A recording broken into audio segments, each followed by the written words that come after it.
Il y avait un jeune homme qui avait quoi? 5 pains et 2 poissons. 5 pains et quoi? 2 poissons. Mais ce jeune homme n'avait pas de nom. Ce jeune homme, on ne connaissait pas son nom. Mais il avait quelque chose. Ce jeune homme, on ne savait même pas comment il s'appelait. J'ai fouillé dans les évangiles. Je n'ai pas vu le nom de ce jeune homme. Il y a des personnes qui n'ont pas de nom, mais qui ont un message puissant. Il y a des personnes qu'on néglige, mais ils ont un message puissant. Ce jeune homme, on ne connaissait peut-être pas, mais il avait les 5 pains. Oh Seigneur, il avait les 5 pains et les 2 poissons. Il y a des personnes qui vous voient. Vous n'avez peut-être pas de nom, mais vous avez un jour dit une parole, et cette parole est restée gravée dans leur cœur. C'est ça les 5 pains. On ne connaît pas ton nom, ton néglige, mais tu as quelque chose qui peut bouleverser le monde. Voilà pourquoi je dis, le plus important, ce n'est pas ce que toi tu peux faire, mais c'est ce que Dieu peut faire au travers de toi. Amen. Le plus important, ce n'est pas le nom que tu as, mais c'est le message qui est dedans de toi. Ah, c'est ce message qui va bénir le peuple. Ce jeune homme, on ne connaissait peut-être pas où il habitait, on ne savait même pas. Mais la Bible dit que ce jeune homme avait 5 pains. Et c'est ces 5 pains-là que Dieu va prendre pour faire quelque chose. Tu as peut-être ici, les gens peuvent te négliger, mais tu as quelque chose en toi. Ne laisse pas la timidité, l'angoisse t'empêcher étouffer ce que Dieu a mis en toi. Tu vois quelque chose. Ce jeune homme avait 5 pains. Tu connais peut-être que 2 versets, 3 versets. Mais lorsque tu parles de ces versets, tu touches des cœurs. C'est ça le pain. Tu as peut-être que 2 versets, tu ne maîtrises pas toute la Bible. Tu n'as pas de nom. Tu n'es peut-être pas connu comme les hommes qu'on voit. Mais tu as quelque chose en toi que Dieu a mis, que d'autres n'ont pas. Voilà pourquoi je dis avec Dieu, il ne faut jamais te sous-estimer. Pourquoi? Parce que Dieu a mis quelque chose en toi que d'autres n'ont pas. Ne dis pas moi je ne sais rien. Tu as 5 pains. Tu as quelque chose que Dieu a mis en toi que moi je n'ai peut-être pas. Pourquoi tu dis mais le frère il prêche, le frère il fait ceci. Toi aussi tu as quelque chose qui peut bénir le peuple. Il avait le pain qui pouvait bénir toute la foule. Et Jésus dit, amenez-le-moi. Qu'est-ce que Jésus a fait avec? Il t'a multiplié. Le peu de connaissances que tu as, toi le peu de connaissances, le peu que tu as en toi, sache que dans les mains de Dieu, le peu que tu as, quand tu donnes ça entre les mains de Dieu, ta vie sera élevée avec lui. Ta vie sera élevée avec lui. Le peu de pain, le peu que tu as, lorsque tu te confies à Dieu, Dieu prend cette chose, il élève pour que le peuple puisse en bénéficier. Ah Jésus, Seigneur je suis faible, ma vie de prière ça ne va pas, Seigneur je ne sais pas quoi faire. Mais lorsque tu te confies à Dieu, Dieu fait de toi une femme puissante, Dieu fait de toi un homme puissant. Lorsque tu te confies à lui, oui Seigneur je n'ai que 5 pains et 2 poissons, confie-toi à lui, il peut multiplier le peu que tu as. Il voulait enseigner au désert, mes enfants, dans le désert, même si, oh Jésus, je vais parler, dans le désert, même s'il n'y a rien, si Jésus-Christ est là, il y a quelque chose. Ah, Jésus, même si tout est bloqué, tout est noir, dans le désert, il y a toujours quelque chose avec Jésus-Christ. J'aime ce Dieu-là. Là où les hommes peuvent dire, nous on n'a rien, les disciples, ils étaient plus connus que le jeune homme, n'est-ce pas? Qui était plus connu? Qui marchait avec Jésus? Qui marchait avec Jésus? Est-ce que le jeune homme marchait avec Jésus? On a négligé. Pierre a dit même, il y a un petit là qui a 5 pains. C'est le petit là, c'est toi. Tu as quelque chose qui peut bénir le peuple. Alors ils étaient là, le petit là, il ne sert à rien. Mais Jésus, lorsque tu te tournes vers lui, dans le désert, il est fraye un chemin. Ah Jésus, dans le désert, ce que tu as avec Dieu, tu peux bénéficier, tu peux bénir le monde.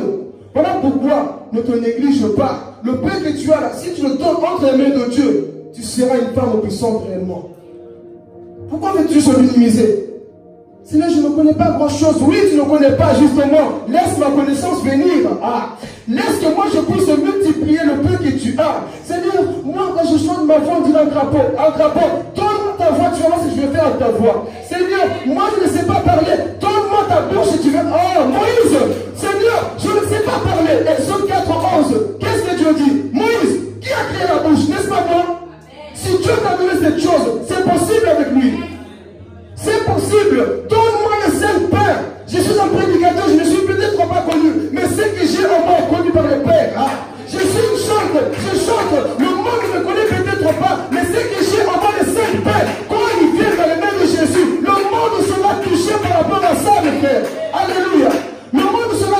rapport à ce que toi tu as. Ne te minimise pas.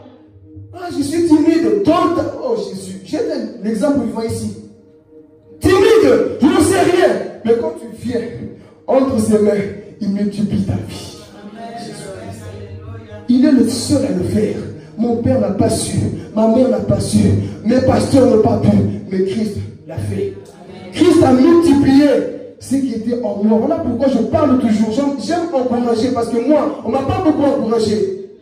On ne m'a pas beaucoup encouragé. Lorsque je parle, j'aime encourager parce que le monde c'est comme ça. Comme les disciples, vous marchez avec Jésus, mais c'est vous qui ne croyez pas aux 5 pains. Mais lorsque Jésus les prend, ces pains deviennent quelque chose. Lorsque Jésus-Christ prend ses pains, ils deviennent quelque chose. Le prédicateur que tout le monde ne veut pas écouter, mais il a quelque chose. Ce jeune homme a donné ses pains.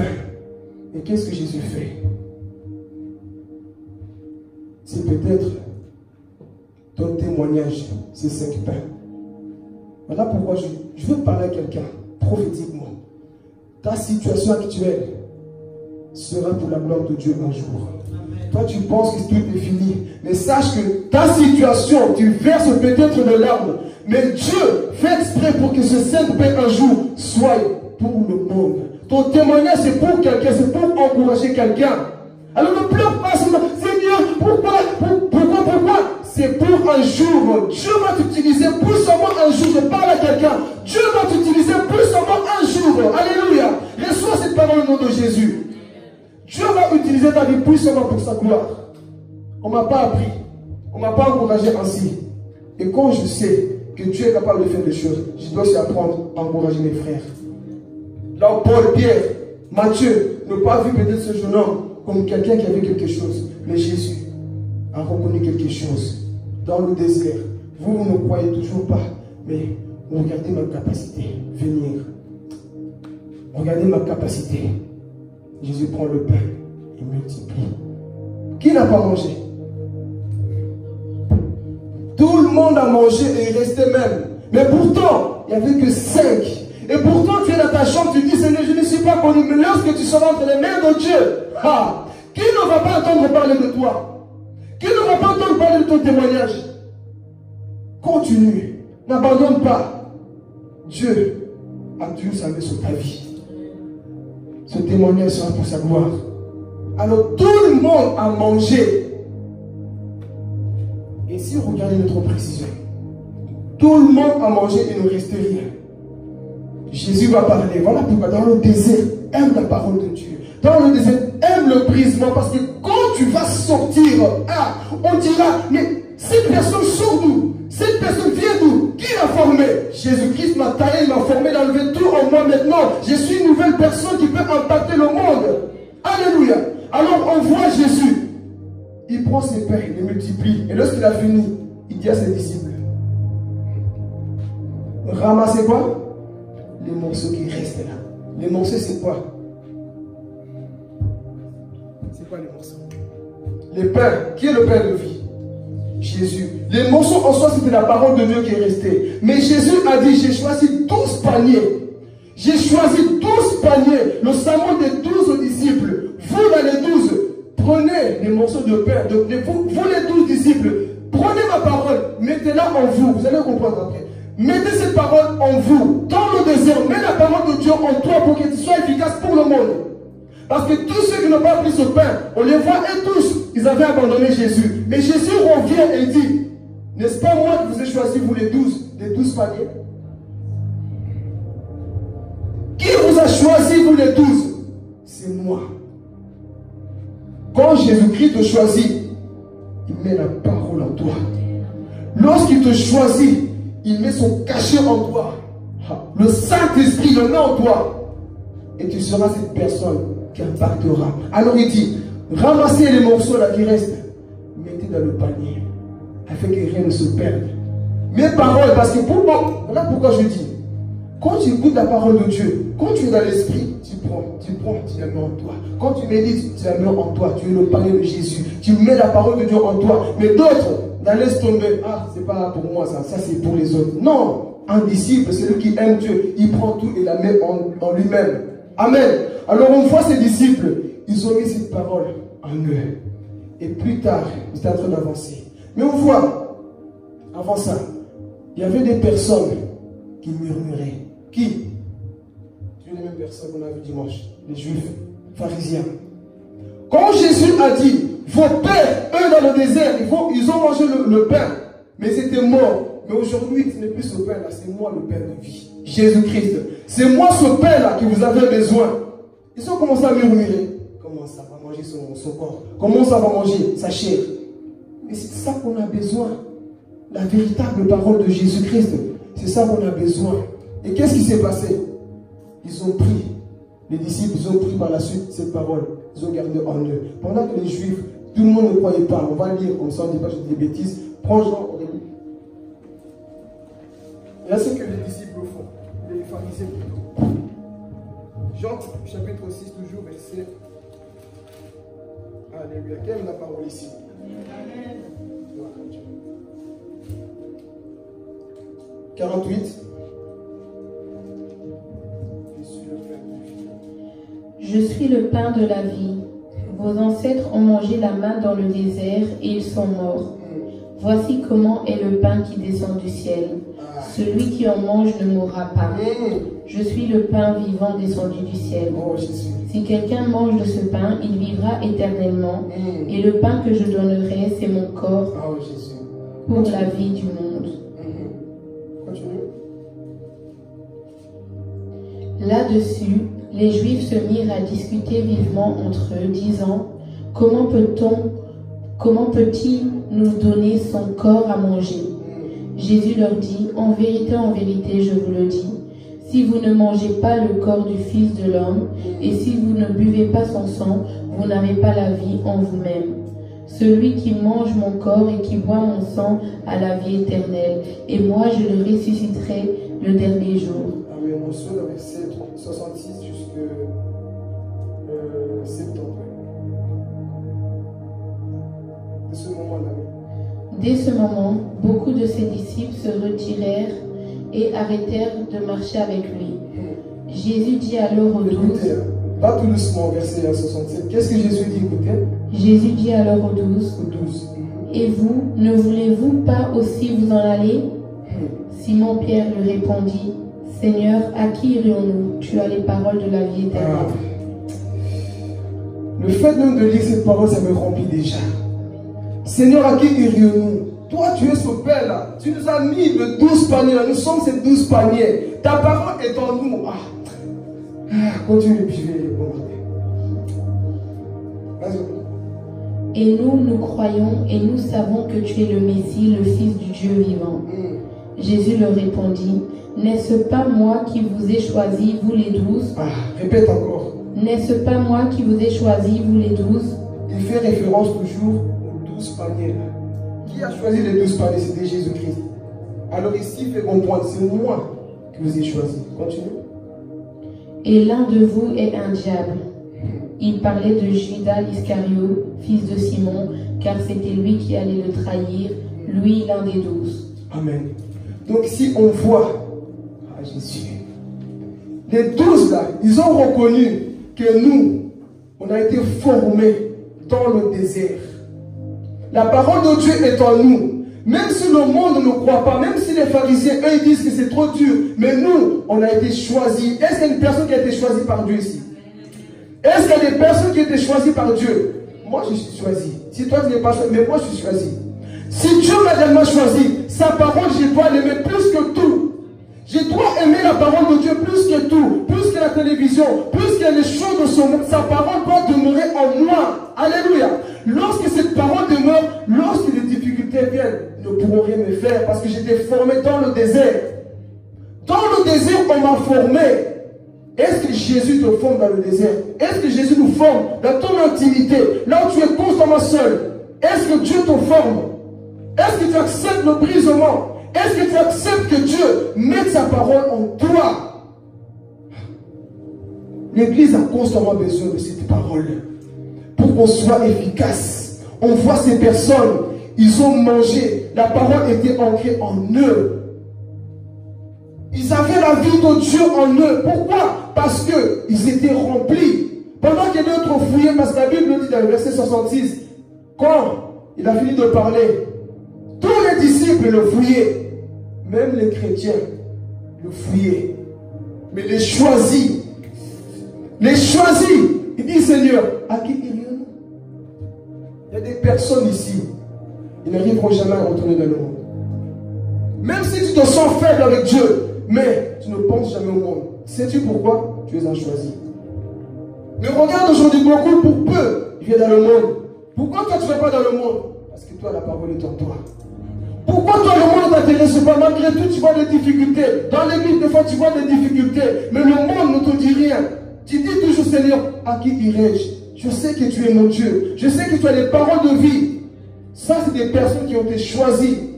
Qui aiment Dieu, ils ont la parole en eux. Pourquoi? Parce que dans le désert, ils ont appris à s'asseoir pour écouter. Et si je veux parler aussi, ils étaient bons, assis pour écouter.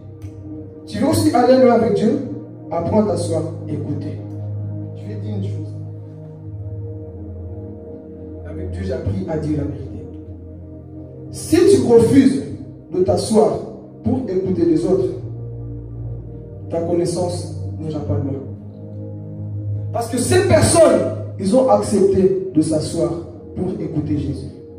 Mais aujourd'hui, lorsque je discerne certaines personnes, ils ne veulent pas écouter les autres. Parce que moi, j'ai la chose, je vais même en témoigner. J'ai un homme qui disait, moi, je n'ai pas besoin d'écouter d'autres. L'huile sortira chez moi. L'huile sortira chez moi, qui disait souvent. Mais quand je voyais sa vie, c'était toujours comme ça. Avec Dieu, on doit refuser l'orgueil. Assieds-toi des fois, prends l'humilité à écouter. Parce que, je vais retourner dans l'histoire du jeune homme. Pierre, Paul, Pierre, Matthieu, ils n'ont pas dit, oh mais Seigneur, non, ils étaient assis. Quand tu n'as plus rien, apprends à t'asseoir pour écouter des fois les petits qui n'ont que 5 pains. Quelqu'un n'a pas compris. Quand tu n'as plus d'inspiration, des fois, assois-toi pour écouter ceux qui ont que 5 pains. Parce qu'aujourd'hui, qu'est-ce qui se passe? Moi, je peux qu'écouter les hommes qui sont connus. Sache que là où il n'y a que 2 gemmes, Dieu peut te parler. Parce qu'aujourd'hui, on pense que oui, il a 1000 gemmes, il est connu, il est fait ceci. Dieu va me parler là-bas. Non, des fois, c'est les 5 pains. C'est là où il n'y a que 5 pains, 5 gemmes que Dieu peut te dire une pensée qui va bouleverser toute ta vie. Alors, des fois, assois-toi pour dire, je vais quand même écouter. Qu'est-ce qu'il raconte? Qu'est-ce qu'il dit? Il a quoi ce jeune homme? Il n'a que 5 pains. C'est pour moi. Alors, enlèvons souvent cet orgueil-là de dire que moi, lui, le compte sortira de chez moi seulement. Non. Parce que tu ne te limites pas seulement à Matthieu, tu lis toute la Bible. Limite-toi seulement à Jean. Je lis que Jean, parce que je ne peux pas écouter les autres. Qui t'a dit ça? La Bible, on la mange en entier. Et si tu veux aller loin avec Dieu, ayons au moins cette humilité de se dire non. Là, pour le moment, vous savez, je ne suis pas le temps du prédicateur. Il y a des fois, tu médites, qu'est-ce que je vais dire? Qu'est-ce que je vais prêcher? Ça nous arrive. Ne pensez pas que oui, j'ai tout le temps des messages. Oui, il y a beaucoup qui sont écrits, mais je les donnerai au moment favorable. Mais au moment où je dis, Seigneur, qu'est-ce que ton peuple a réellement besoin? Des fois, ça arrive que tout est blanc. Tu ne sais pas quoi dire. Et c'est là où il faut s'asseoir pour écouter ceux qui ont 5 pains. Qu'est-ce que tu as compris? Les 5 pains, des fois, c'est quoi? La Bible, là, tu dis, ah, mais j'ai déjà lu Matthieu 5 fois, 10 fois. Relis là, il y aura les 5 pains. Et des fois, c'est d'écouter aussi un petit qui prêche. Et mais le petit, il peut te donner quelque chose. Et pourquoi nous négligeons des fois les autres? Ah, non. Moi, je veux que l'homme qui est connu là, l'homme qui est beaucoup plus avancé, Dieu va me parler là. Non, dans le désert, ayez cette humilité là. Là, je vous parle. Un jour, vous allez aussi prêcher. Mais des fois, apprenez aussi à vous asseoir pour écouter ceux qui ont que 5 pains. Ça, c'est des personnes matures. Moi, ça ne me gêne pas d'écouter un petit qui prêche. Si je dois apprendre, j'apprendrai. Un jour, je faisais un sujet avec Sephora. Elle a dit une parole, ça m'a inspiré, mais elle ne savait pas. Mais ça m'a inspiré pour une prédication. Ça ne fait pas de moi que rien, elle m'a inspiré. Pourquoi nous, des fois, cet orgueil-là? Non, le petit ne peut pas m'enseigner. Le petit ne peut pas me dire ceci. Non, le peu là, que des fois tu refuses, c'est là où il y a une... Non. Le peu que tu refuses, des fois, il y a une clé pour toi. Il y a une clé pour toi, des fois, quelque part, que tu ne veux pas. Non, moi, je n'écoute pas, moi, je me suffis moi-même. Même Pierre savait que Paul avait quelque chose plus que lui et devait s'asseoir pour écouter. Qui sommes-nous pour ne pas s'asseoir pour écouter ces Dieu que 5 pains? Qui sommes-nous? Pierre, le grand, le pasteur principal, il a reconnu que non, le petit Paul, là, il vient à peine d'arriver, c'est vrai, mais il il a quelque chose. Lui, ses messages, c'est pas comme nous. Lui, il connaît tout le mystère. Il a étudié toute la Bible, il sait beaucoup de choses. Je vais aussi m'asseoir pour l'écouter. Et cette humilité-là. Ne dis pas, oui, mais O'Neill, qu'est-ce qu'il va me donner? O'Neill, il peut te donner quelque chose. Ne dis pas, oui, mais qu'est-ce qu'on dit là? Il peut te donner quelque chose. Assieds-toi. Amen. Lui ne sortira pas seulement chez toi. Si on n'a pas cette humilité-là, on n'ira vraiment pas loin. Mais c'est que Dieu attend de nous dans le désert. C'est ça le désert. C'est là où Dieu nous brise. Il y a des choses, des fois, on n'a pas envie d'entendre. Mais des fois, c'est comme des médicaments. Comme on faisait en Afrique. Et je crois qu'on appelait ça des guinines. On est écrasé sur une cuillère, c'était tout blanc. Et tu devais avaler. Est-ce que c'était bon? Qui a connu ça? On est écrasé ça, mais plutôt deux. Ah, c'était pas bon. Mais pour ta santé, c'était bon. Il y a des versets que tu ne veux pas lire la Bible, des fois aussi pour ta santé. Il y a des prédications. Non, le thème, ça ne dit rien. Va écouter, il y a quelque chose de bon pour toi. Ne juge pas une prédication par rapport au thème. Écoute, assois-toi, écoute. Mais des fois, on juge dès qu'on voit, le thème ne me parle pas. Va t'asseoir. Va t'asseoir, Dieu peut faire quelque chose. Dans ce désert, c'est que Dieu attend de nous, mes frères et sœurs, qu'on soit brisés. Dieu veut nous travailler. Et pour finir encore, parce que le temps passe. Si tu n'es pas brisé, lorsque tu seras au sommet, ta chute sera grande. Je peux parler? Ta chute sera grande. Comment? Exemple. Tu ne veux pas être brisé. Tu donnes un message un jour. Tu dis des bêtises sous des bêtises. C'est ta chute. Parce que les gens vont dire qui l'a formé. Donc tu refuses la formation. Le jour que tu vas monter. Oui, Jésus habitait au Congo. Verset Matthieu 5. Qui a dit ça? Où as-tu été formé? Et moi, la formation et le brisement. Et ainsi, on ira loin avec Dieu. L'orgueil, ça nous sert à nous, mes frères. Moi, j'ai connu des pasteurs à l'époque. J'entendais parler. Hey! Il disait, moi, si je dois prêcher, c'est seulement aux States, en Amérique, parce que là-bas, il y a T.D. Jakes. Là-bas, il y a tous les pasteurs grands connus. Mais le petit qui a 5 pains, tu ne veux pas écouter. Et des fois, Dieu fait exprès. Il bloque tout pour qu'un jour, tu te comptes pour dire, voilà, le petit que tu négliges là, c'est lui qui a la clé.